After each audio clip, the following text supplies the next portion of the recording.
The Teal Mask DLC is out, and of course with it, we got some returning Pokemon. I've already done videos of what I would like my team to be and the top 10 Pokemon you should use. Today though, you know what time it is. It's time for the best team for Scarlet and Violet with the addition of the returning DLC Pokemon from the Teal Mask. I started a brand new file to test Pokemon availability, and found out that all the Pokemon on this team can be obtained at very early points in the game at very reasonable levels. The DLC can be started right when you're able to start the treasure hunt. The Pokemon can typically range from levels 9 to level 21 from what I've seen, even in some cases a little bit higher. What's also wild are the TMs just lying around Kitakami. I kid you not, I've found a stupid amount of them from just walking around on my new file. This also means that some of these mons will have very powerful moves by the time you even get to the first gym. When creating this team too, I tried to stay true to the DLC mons as much as I could, though there might be a few mons from base Scarlet and Violet. Don't get it twisted though, these mons are still pretty strong. Before we hop into the team though, I have a real quick announcement. I'm doing gameplay again, and I have a new channel, formerly called Arion, now called Mist Magius, where I'll be posting my Let's Plays of the Worst Team series. Watch me struggle to use the worst teams possible in every set of generations. Dude, it'll be a lot more fun anyway. See, we already wired out. Actually, twice. As well as some live streams too. The first episode is now up, and I will leave it in the description below and in the iCard in the top right corner. Now though, let's hop into the team. Let's get past this part relatively quick. The best Paldean starter in-game wise is, in my opinion, Skeledirge. Skeledirge was on the original best team, and I've spoken about it a few times already on the channel. Skeledirge alone pretty much solos all of Paldea. No questions asked. Honestly, you could have it do a solo run if you wanted to. With a move like Torch Song, it can increase its already great 110 special attack stat even further. It may not be fast, but it's got the bulk needed to be an offensive fire ghost nuke. Its design is also pretty sick, and definitely one of my favorite starter designs in general. For a moveset, we're going to use the same one from the original best team. Torch Song, Shadow Ball, Earth Power, and Will-O-Wisp / Flamethrower. Torch Song can be learned upon evolution, and I've already touched upon its destruction already. Shadow Ball can be learned at level 38, and will serve as its Ghost Stab. The Earth Power TM can be found in South Province Area 6. This is Skeledirge's best piece of coverage in my opinion. Lastly is the choice of either Flamethrower or Will-O-Wisp. Flamethrower if you want extra power, or Willow for support. Flamethrower can be learned at level 32, and Will-O-Wisp can be learned at level 47. Okay. So we got the most obvious Pokemon out of the way. Next up, we got one of the most iconic Pokemon ever created. And of course, the Pokemon I talk about all the time, Gardevoir. There is no way in heck that I could not have it on the team. And I probably fooled you there, because it's not on the team. I got you guys again. I love this job. Well, if it isn't Gardevoir, then it has to be Clefable, right? Well, you're on the right track. It is a fairy type, but not Clefable. And at this point, you've probably already clicked off the vid. Not gonna lie though, Clefable was highly considered. And in a way, you will still need to capture a Clefairy or a Pokemon that knows Moonblast. More on that though later. I chose Ribombee. Ribombee is a good in-between option for Gardevoir and Clefable. It doesn't hit as hard as Gardy, but it does hit as hard as Clefable does. Its speed also ensures it outspeeds anything and everything. It can be caught right when you enter Kitakami as a Cutiefly, and can evolve at level 25. Bug and Fairy is definitely an interesting type combo as well. You can see it performing well against trainers like Tulip, and even helping against Airy. I could have chosen Azumarill or Tinkaton as well, but I wanted a special attacking fairy instead. Now, Ribombee does have a good special attack stat in speed, but what does hold it back is the fact it doesn't get Dazzling Gleam until level 48, which is very late in game. So I came up with an early game solution for you. If, however, Dazzling Gleam is available as a TM outside of earning it from Ortega, please let me know down below and I will pin your comment. as I have absolutely no idea if it's obtainable in Kitakami or just lying around somewhere. I will leave a timestamp on the screen to skip this entire process if you can get the Dazzling Gleam TM earlier. If this doesn't apply though, here's your solution. Breeding in Scarlet and Violet is the easiest breeding has ever been, and that also means egg moves are available at your disposal. It just so happens that Cutiefly gets Moonblast as an egg move. You can have this move on Cutiefly very early on. I know this seems tedious, but hear me out. Capture a male Clefairy, either breed one or capture one. I would recommend catching a female one first though, and breeding it with a male Cutiefly until you get a male Clefairy, because Clefairy are kind of rare to catch. Once you do, head over to South Province Area 3 to pick up the Moonstone. Clefable gets Moonblast upon evolution. After, head over to Delibird Presence in Cascarafa, buy the Mirror Herb, and then breed Moonblast onto your Cutiefly. The rest of Rabambi's moveset is as follows: Pollen Puff, Energy Ball, and Calm Mind.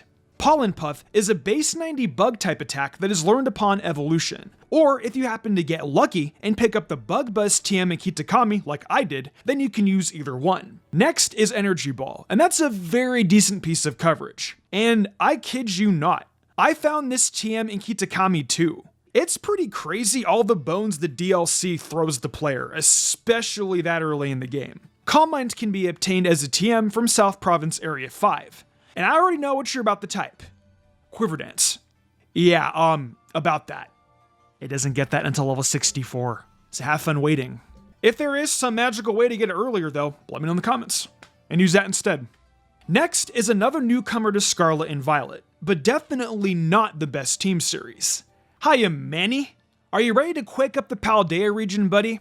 I absolutely love Mamoswine, and anytime this behemoth makes an appearance on a best team, I get pretty freaking excited, not gonna lie. Mamoswine is equipped with the amazing type combo of Ground and Ice, with its amazing physical attack, and these two types being two of the best offensive typings ever. More so Ground, but Ice is still really good. To be honest, all it really needs is Earthquake. Use Earthquake, and the majority of your problems are solved.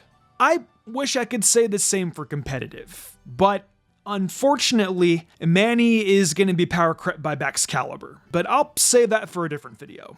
For in-game though, base 80 speed still gets the job done. Swinub can also be captured in Kitakami. It can be evolved into Piloswine at level 33, and then evolved into Mamoswine shortly after learning Ancient Power. Having Manny at level 33 is gonna make your Scarlet and Violet run that much easier, and I can't wait to see you guys dominate your Scarlet and Violet playthroughs with it. For Mamoswine's moveset, all you need is Earthquake. Thank you so much for watching. Okay, fine. Ice Fang, Rock Slide, and Iron Head as well. Earthquake can be learned via level up, but it's easier to get the TM, which can be obtained after defeating all the trainers in the Asado Desert and speaking to the NPC in front of the North Cascarafa Pokemon Center. Ice Fang is learned upon evolution, and will serve as your best Ice Stab. You might also be able to find it as a TM lying around somewhere. I wish it got Ice Spinner, but from what I know, it does not. Rock Slide can be found in East Province Area 3, and Iron Head can be found off Glaciado Mountain by Casaroya Lake. It is honestly amazing to have Mamoswine back. I'm pretty excited to use it. Up fourth is our thumbnail Pokemon, Gallade. I decided to bench Guardy this time and to go with its branch evolution counterpart. I was originally gonna use Mienshao, but I forgot it evolves at level 50. I could have also used Annihilape again, and I definitely don't deny its power. I just wanted to try something different though. Ralts can be found very early in Scarlet and Violet at South Province Area 1. Be sure to also capture one with Trace. It evolves into Curlia at level 20, and then can be evolved into Gallade using the Dawnstone. A Dawnstone can be found outside of Medali, near West Province Area 3. Gallade has been on best teams in the past, but this time, it comes with its new ability, Sharpness, which increases the power of its cutting moves. Some moves like Psycho Cut and Leaf Blade are going to absolutely shred. Its base stats are pretty decent, even with its speed being 80. It's good enough to get through Paldea reasonably well. Psychic and Fighting is also a pretty good combo, as one complements the other pretty well. And like I said before, they really gave Gallade moves to go along with its Sharpness ability. The moveset we have is Psycho Cut, Sacred Sword, Leaf Blade, and Night Slash. Psycho Cut can be learned at level 42. In the meantime, just use Zen Headbutt. Like a lot of other TMs, this too can be found lying around Kitakami. The rest of the moves can all be learned via Move Relearner, so you have all this power on Gallade right when you get it. Damn dude, I'm actually slowly starting to become more of a Gallade fan more than a Gardevoir fan. At the penultimate slot, we actually do have a returning member from one of our previous Paldean Best teams, being Magnezone. I wanted an electric type, but I figured having a steel type would also help with resistances, and Magnezone fits that bill pretty well. Magnezone's stat spread pretty much speaks for itself, having solid defenses and a killer special attack stat of 130. There are other electric types I could have chosen, but I wanted a more bulky special attacker rather than just the traditional fast electric type. Another reason is because I wanted to have a steel type for Ortega, and Magnezone obliterates him. Magnemite can be found in East Province Area 2 or 3. It can be evolved into Magneton at level 30, then shortly after into Magnezone via Thunderstone. Thunderstones are lying across Paldea, so I'm pretty sure you will find one. Sturdy is also a nifty ability to have for it, if things ever go south. For Magnezone's moves, it's going to be the same set as it was in the Meowscarada Best team, being Thunderbolt, Flash Cannon, Charge Beam, and Tri-Attack. Magnezone is amazing, but it does lack a wide move pool. That doesn't really matter though, when all you really need is Thunderbolt. That can be found as a TM at Port Miranata. Flash Cannon can be learned at level 34. Charge Beam can be really fun if you get the special attack raise. The TM for that can be found somewhere in East Province Area 3. Lastly, I chose Tri-Attack, and that can be move relearned. Magnezone needed something else, and I guess being able to either freeze, burn, or paralyze is pretty nifty. And for the last mon, I chose a filler normal type. And no, it's actually not Snorlax. Ambipom has made its way onto a best team a couple times actually, and there's some pretty good reasons as to why. 1, it's pretty fast and physically offensive. 2, it's got Technician. 100 base attack with the physical coverage pool it has just screamed use me. And to be fair, I don't really think I've used Ambipom a lot, so I thought it could be interesting as well. Apom can be found in Kitakami, and can be evolved into Ambipom once it learns Double Hit at level 32. Also, be sure to capture an Apom with Runaway, not Pickup. An Apom with Runaway will evolve into Ambipom with Technician. The moves I chose for Ambipom are Double Hit, Acrobatics, Thief, and Trailblaze. So, as you can see, all these moves pair very nicely with Technician. Whoever would have thought Thief could be used like this? Anyway, Double Hit can be learned at level 32 like I mentioned before. Acrobatics can be found at East Province Area 3. Thief can be found as a TM at South Province Area 2, and Trailblaze can be earned after defeating Brassius. If you don't like some of these attacks, just simply use the elemental punches. Those are always nifty to have. Well, that wraps up what I consider to be the best team for Scarlet and Violet's Teal Mask. What'd you guys think? Was it different enough from my usual picks? I'm pretty happy I got to use a mon like Ribombee. It's kind of a rarity on this channel. I just hope giving it Moonblast isn't too tedious, especially if Dazzling Gleam can't be found as a TM. Anywho, what Pokemon are you guys happy to have back in the Teal Mask? What are your thoughts on the Teal Mask as a whole? I will actually be covering all my thoughts and opinions on that very soon, so be sure to stay tuned.